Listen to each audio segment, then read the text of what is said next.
In this video, Mr. and Mrs. Applied Math student, I am going to go over the study guide that we did actually do in class, but I'll do all the problems here. I apologize if the video is kind of long. It is 18 questions, and we did do it over the course of 1.5 classes, but you feel free to kind of skip ahead in the video to try to find any problem that you're particularly looking at, okay? So E and F are events. I'm starting with number 1. E and F are events in sample space S. Probability of E is 0.5. Probability of S is 0.35. E and F are disjoint. What is the probability of E union F? So remember that E union F just means all of E added with all of F. Now sometimes when you have E and F, sometimes there's an overlap here. So whenever you add E with F, you have to subtract that overlap to get the union. So that's where the formula E union F equals the probability of E plus the probability of F minus the intersection of E and F. Because subtracting the intersection means you're discounting the fact that you counted this middle section twice, normally. Just explaining the formula for you. But when E and F are disjoint, it means there is no overlap between them, which means if you were to add all of E with all of F, you don't have an intersection to worry about. You would just take whatever's in here, add it with whatever in there, and the union is the total between them. So in that case, E union F is equal to, well, E, which is 0.5, plus F, which is 0.35. And we don't have to subtract any intersection because there is no intersection. They're disjoint. So there is no middles part, okay? Or you can just think you're subtracting 0. But our E union F, just adding those up, is equal to 0.85. So keep in mind that's what the word disjoint means. So number 2, E and F are events in sample space. E is 0.4, F is 0.26, and E intersection F is 0.18. What is the union? So we're going to go back to that formula. The formula E union F equals E plus F minus the intersection V and F. So I know 3 of these 4 values. I know E is 0.4. I know F is 0.26. And I know the intersection is 0.18. So I'm asked to find the union. And I can find the union by just simply adding these numbers together. So 0.4 plus 0.26 minus 0.18 is 0.48, I believe. Use a calculator. Maybe that's wrong, but I think that's right. Okay, so it's just a matter of using this formula. Remember, you're going to use this formula when you know 3 of these 4 values. So it'll tell you, what the union is, what E is, what F is, what the intersection is, or it'll tell you 3 of those. And then you can use the formula to find the one you're missing. Usually we're either missing this one or this one, which I think the next problem, I don't know, we'll figure out. But we'll see this again for sure. Oops, don't. Okay, go away. All right, number 3. The record keeping routine fails with probability 0.13. So if you're a fan of circles, okay, you can use circles. All right, record keeping and log off. These are the routines that we're referring to in this problem. Record keeping fails with 0.13. Log off fails with 0.14. But you can't just put 0.13 in here and 0.14 in here because you don't know how much of them overlaps. Or do you? It does say that both fail with a probability of 0.07. So you actually do know the middle part. Both of them fail with probability of 0.07. Which means record keeping is... if record keeping is a total of 0.13, then that means 0.06 is here because 0.06 plus 0.07 makes that 0.13. And if log off fails with 0.14, then that means this is 0.07. Now keep in mind, it's not 0.7. I almost messed that up. 0.07. Because 0.07 and 0.07 make 0.14. So you can set it up this way if you want to. And you can find out what the probability that both routines work properly. Now, if you add all of this up, this is the total failing. So 0.06 plus 0.07 plus 0.07 is equal to 0.2. So that is not our answer. That's the probability that it failed. So the probability that both work would be 1 minus 0.2, which means probability it works is 0.8 or 80%, if you want to think of it like that. So you could have done it this way. You could also have used that formula before. Record keeping union L. So this is like E union F equals record keeping plus log off minus the intersection of record keeping and log off. So that you would have found the union the same way. 0.13 plus 0.14 minus 0.07. It still tells you that the union is 0.2. But remember, that's the union of them failing, so you would still subtract it. So you can still use this formula, but this here is a visual representation of that formula, which I think helps a lot of you guys understand it. So however you want to do it, it's up to you. You are your own person, okay? Number 4, in a recent election, 1,500 people voted. 1,500 people in total voted. Of these, 500 voted for industrial park. So I'm going to use circles again here, okay? So we have 500 voting for park, 600 voting for a school. But again, you can't just put 500 here and 600 here because you don't know how much is shared yet. Or do you? It does say that 300 people voted for both. So we do know that the middle part is 300, which means the people that voted for just the park would be 200, because 500 people voted for the park. So 200 and 300 means there's that 500 people that voted for the park. And then there's 300 here that voted for the school, because 300 and 300 make that 600. So this is the total amount of people that voted for something, right? That amount of people is 800. 200 plus 300 plus 300. That's 800 people voted for something. Remember, 1,500 people voted in total. So 1,500 minus 800 means 700 people voted for neither. Okay, is it neither spelled I-E or E-I? I'm not an English professor. Let's just avoid the word neither. 700 people voted for nothing. Okay, no park, no school. The question that is asked is, what's the probability, if I choose a random ballot out of this box, what's the probability that someone who voted for nothing is chosen? Well, there are 700 people who voted for nothing, and there's 1,500 people who voted all together. So 700 divided by 1,500, which is, 7 over 15, or whatever the decimal equivalent of 7 over 15 is. All right, moving on. Number 5. A and B are events. A is 0.35, B is 0.5, and the intersection is 0.15. What's the probability of B given A? So probability of B given A.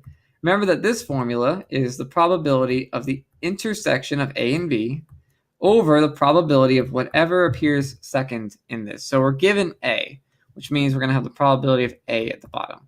If it was the other way around, then we would put probability of B at the bottom. So keep that in mind. So I need to know the intersection, and I need to know the A value for me to use this formula. Now, in number 5, it tells me that the intersection is 0.15. So it tells me that right away.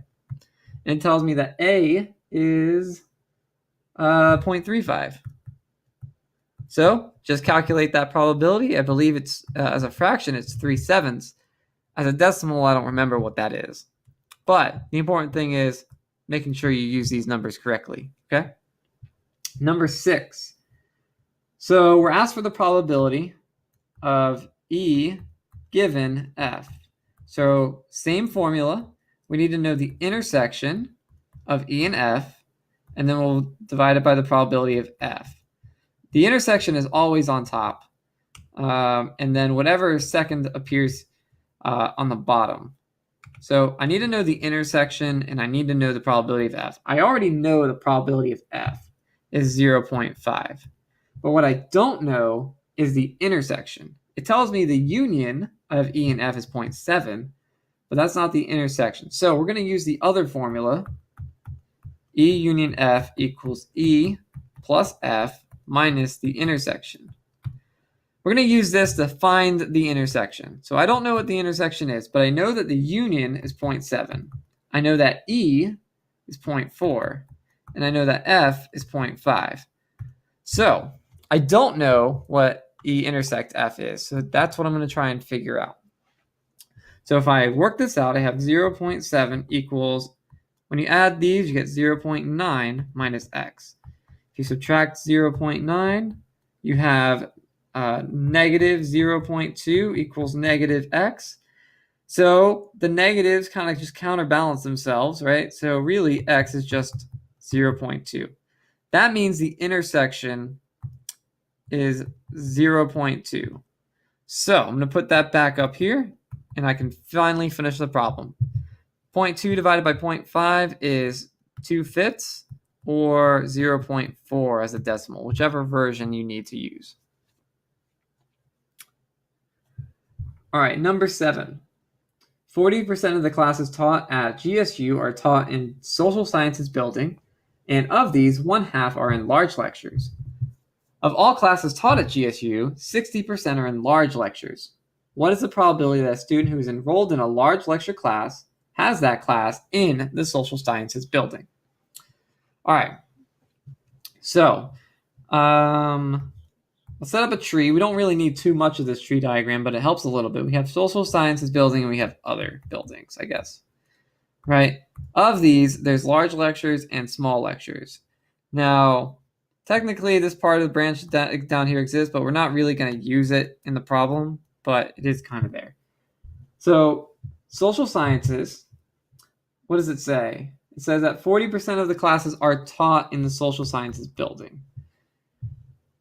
Now, of those that are taught in the social sciences building, 1/2 of them are large lectures, so 0.5, which means 1/2 of them are small lectures. So if you calculate the probability, that means 0.4 times 0.5 would be 0.2. This is the probability of a large lecture in social sciences. And the probability of a small lecture, which you don't really care for, is the same thing, 0.2. Now, here's where it gets a little bit tricky, and I'll do my best to explain it. So I'll probably explain it like 5 times, okay? Which doesn't really help sometimes, but here we are. So the total probability, or the total percent of classes taught at a large lecture are 0.6. Now, of that 0.6, 0.2 of them are taught in the social sciences building. So our probability is 0.2 over 0.6. 0.6 is the total large lecture, right? 0.2 is our specific social sciences large lecture. All right. Now, another way of thinking about this, that's the answer, is you can say that that's 1/3 if you want to, or you can write decimal 0.3 repeating. But another way to think about this is convert percents into actual numbers. So think of this 0.2 as really 20%, or 20. And when it says in the problem that 60% of the classes are in large lecture, just think that that means 60 classes are large lectures. So if there are 60 classes that are large lectures, and 20 of those large lectures are in the social sciences building, then you've got the probability of 20 over 60, which is still the same as it's 1/3. Okay? So if it helps, think about probabilities as an actual number. Like 60, instead of thinking 60% are large lectures, just go, hey, there are 60 large lecture classes and 20 large lecture classes in the social sciences building. So 20 of those 60 large lecture classes are in the social sciences building. So 20 out of 60, which is 1/3. Moving on. Number, what are we at? 8. All right, E and F are independent. E is 0.2, F is 0.3. What's the probability of E union F? So here's the thing. To know the union, okay, we have this formula. E union F is probability of E plus the probability of F minus the intersection of E and F. Now, I already know E is 0.2. I know F is 0.3. What I don't know is the intersection. I need to find the union. This is my goal, to figure out, what is the union? What is this number over here? But to do that, I need to know what the intersection is. Now, it gives us a hint. It tells us that E and F are independent. Now, if you remember, the independent formula means the intersection is equal to the probability of E times the probability of F. So because it's independent, we can use this formula to find the intersection. We already know 0.3 is E is 0.2, and we already know F is 0.3. So because it's independent, we can just multiply them together to get the intersection. So the intersection is 0.06. So put that back over here. And now you can calculate the union. 0.2 plus 0.3 minus 0.06 is 0.44. So our union is 0.44. All right, so remember to use that independence formula whenever it says independence. Good school. Okay, moving on. Oh, okay, hold on. My computer turned off, but we're okay. We're okay. I just got to turn the light on. 9. A and B are independent. The union is 0.75, A is 0.2, and B is 0.35. What's the probability of B given A? There's a lot of stuff going on right now. So let's start with the formula that we know we're going to need, which is our B given A, because our answer is asking for it. So remember, to find the probability of B given A, you always have the intersection on top, and you divide it by the probability of A, whatever is given. So I just need to know the intersection, and I need to know the probability of A. I already know the probability of A. It says A is 0.2. Now what I need, though, is to find the intersection. So, thankfully, it says A and B are independent, which means the intersection of A and B equals the probability of A times the probability of B. This is our independence formula. We can only use this formula if it tells us that the problem is independent. So it told us it's independent. So we're going to use it to find our intersection. We know A is 0.2 and we know B is 0.35. So when you multiply them together, you get the intersection is 0.07.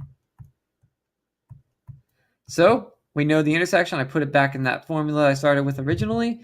And if I work it out, we have 7/20 as a fraction answer, or I don't remember what the decimal version of that is. I think it's 0.35 maybe. Either way, there's your answer. All right, number 10, James Bond must send an important message to Miss Moneypenny. He determines that the probability of success by secret courier is 0.3, carrier pigeon is 0.5. The success or failure of each method is independent of the other. Find the probability the message will arrive if he sends it by both methods. So it's tricky. We did this in class. I hope you kind of remember what we did. But here's what I want to do.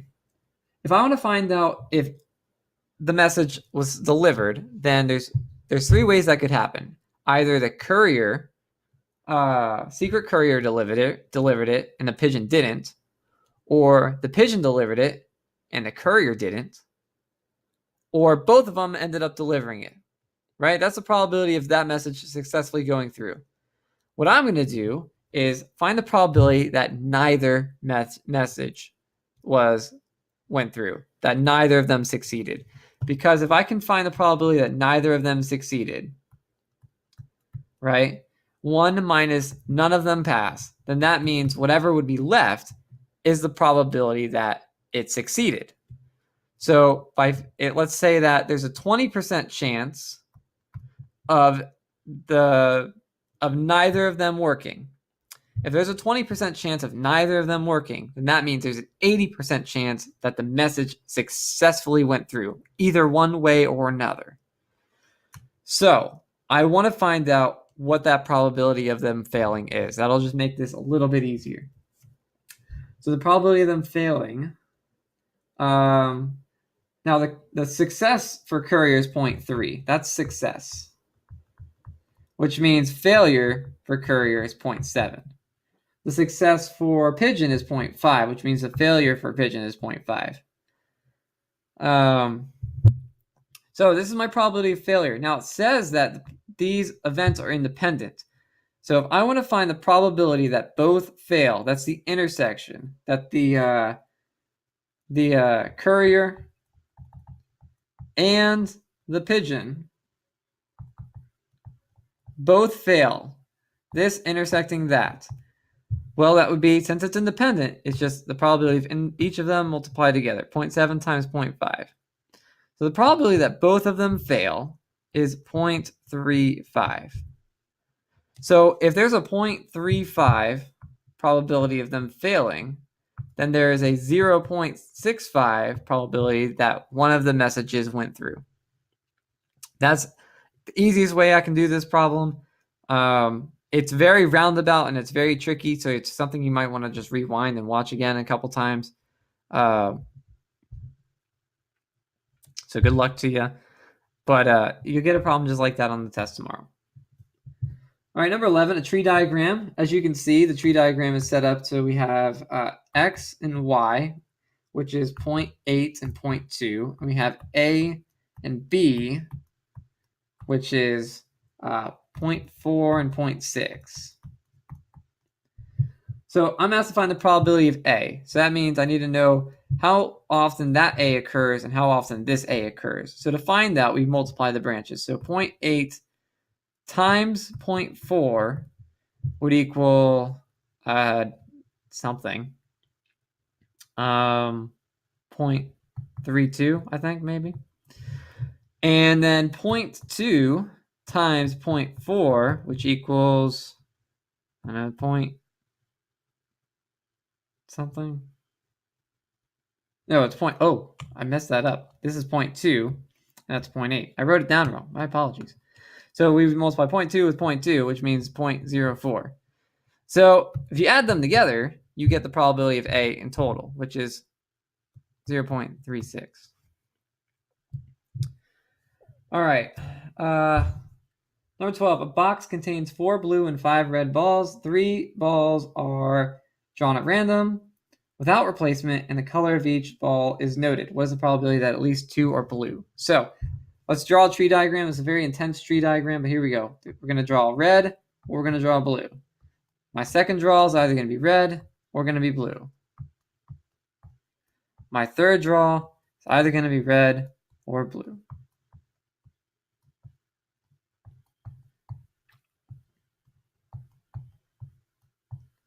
Okay. Now, probability of getting a red. So we start off, we have nine altogether, 4 blue and 5 red. So there's a 5 and 9 chance that the first one I choose is red, which means there's a 4 and 9 chance the first one I choose is blue. I'm going to put these in a slightly different color so they stand out a little bit better. 5 out of 9 for red, 4 out of 9 for blue. Now, if I chose a red the first time, I'm going to do this again. I think I did this. I don't remember if it was earlier in this video or the one I recorded just before this, but I like doing this because it's fun, you know. We got 5 red, we have 4 blue. I think it was the other video. But anyway, if I chose a red the first time, then the second ball I choose, there is, let's fix that. There is a 4 out of 8 chance that it is red, and then there's a 4 out of 8 chance that it is blue. Now, if I chose red the second time, then there is only a 3 out of 7 chance that I would choose red, and a 4 out of 7 chance that I would choose blue. But if I chose a blue the second time, then there is a 4 out of 7 chance I chose red, and a 3 out of 7 chance I choose blue on the third time. All right, let's go to the bottom part of this. If I chose blue the first time, then there is a 5 out of 8 chance I choose red, or a 3 out of 8 chance I choose blue next. If I chose red the second time, then there is a 4 out of 7 chance I choose red the third time, or a 3 out of 7 chance I choose blue the third time. If I chose blue the second time, that's 2 blues taken, then there is a 5 out of 7 chance I choose red, or a 2 out of 7 chance I choose blue. Okay, so I'm asked to find the probability that at least 2 are blue. So at least 2.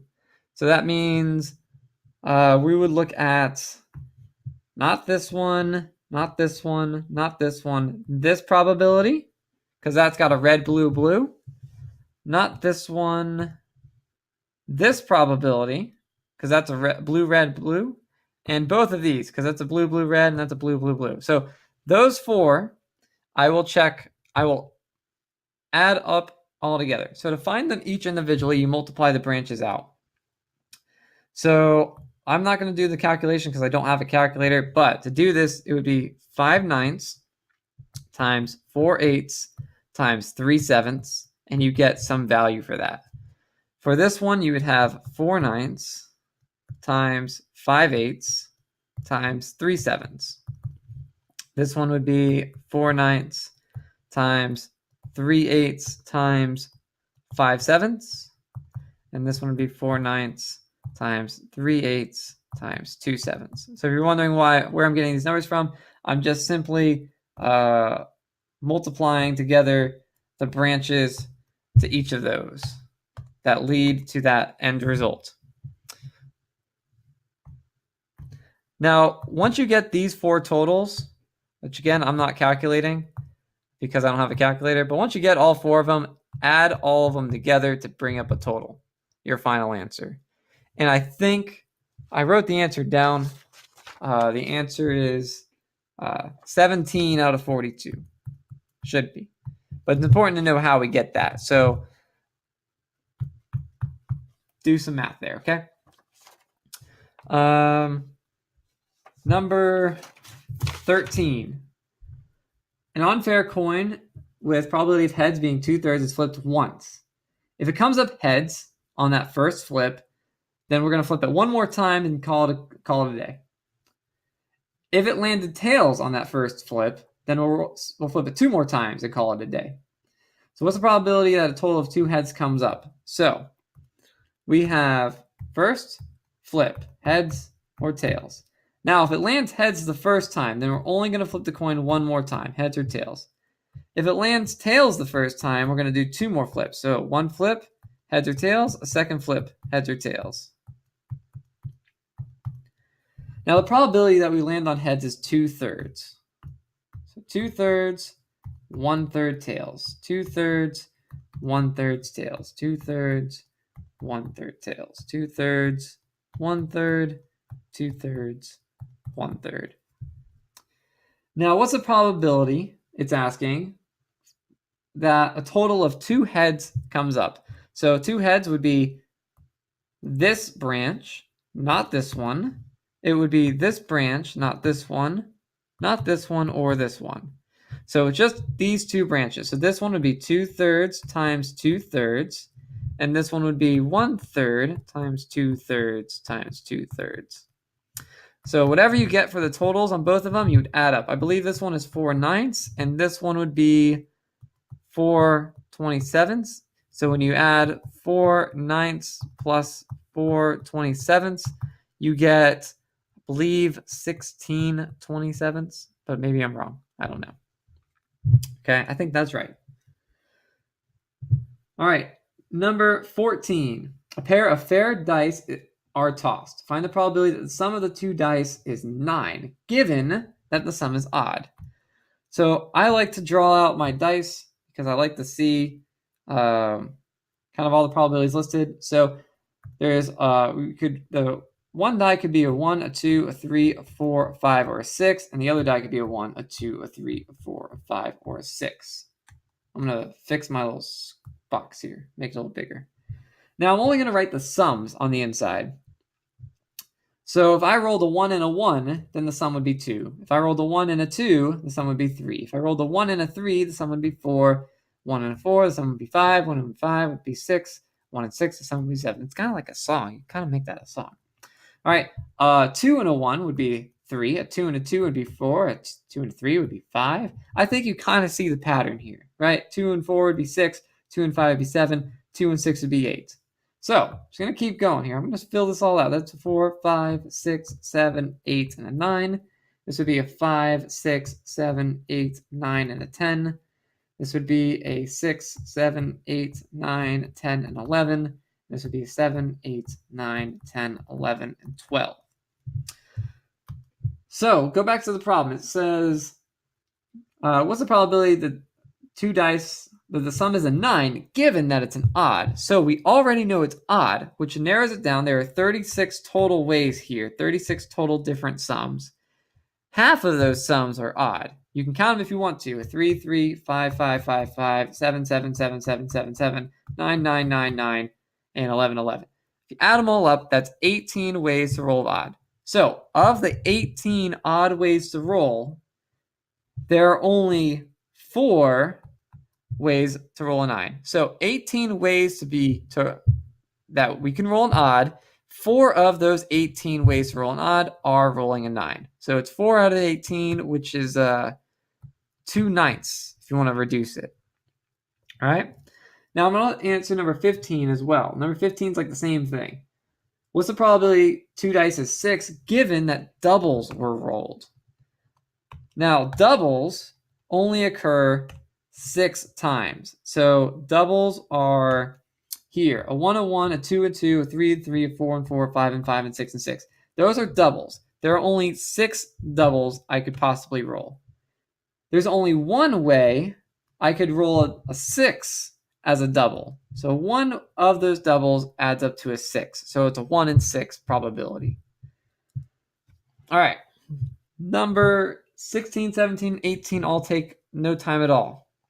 All right. So here's what I want you to think about it. We're choosing 2 cards from a deck of cards without replacement. So keep in mind, if there are 52 cards in a deck, once I've picked the first card, then there's only 51 cards in the deck. I'm telling you that now because it's important when we write down the probability. So I'm going to choose 2 cards. What's the probability that both cards are diamonds? So remember that in a deck of cards, there are 13 diamonds, 13 hearts, 13 spades, and 13 clubs. Now remember that diamonds and hearts are red cards and that spade and clubs are black cards. I think number 17 asks about that.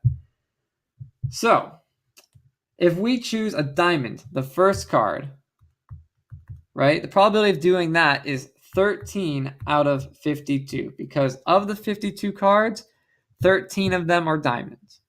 Now the second card I choose, it says we're choosing 2 diamonds, right? So the second card would also have to be a diamond. Now notice I already took a diamond card out, so there's only 12 diamond cards left, and there's only 51 cards left in that deck in total. So you multiply those together and you get the probability of choosing 2 diamonds. All right, now number 17, I'll just put here, we are going to choose a red card and then a black card. So my first card is going to be red. Now half the deck is red, right? 13 and 13, that's 26 cards out of 52 that are red. And the second card I choose will be black. Now if I chose a red card the first time, there are still 26 black cards in the deck. But because I already took a card out, there's only 51 cards left in that deck.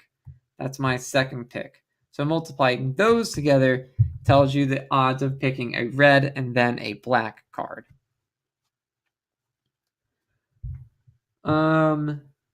Number, what do we got? 18. So number 18, I am choosing a heart and then a diamond. So my first card, there are 13 hearts in the deck out of 52. So my odds of picking a heart would be 13 out over 52. For my second card, I'm choosing a diamond. Now, if I chose a heart the first time, then there are still 13 diamonds in the deck. But because I already took a card out, there's only 51 cards left in the deck in total. So multiplying that will get us the probability of choosing a heart and then a diamond.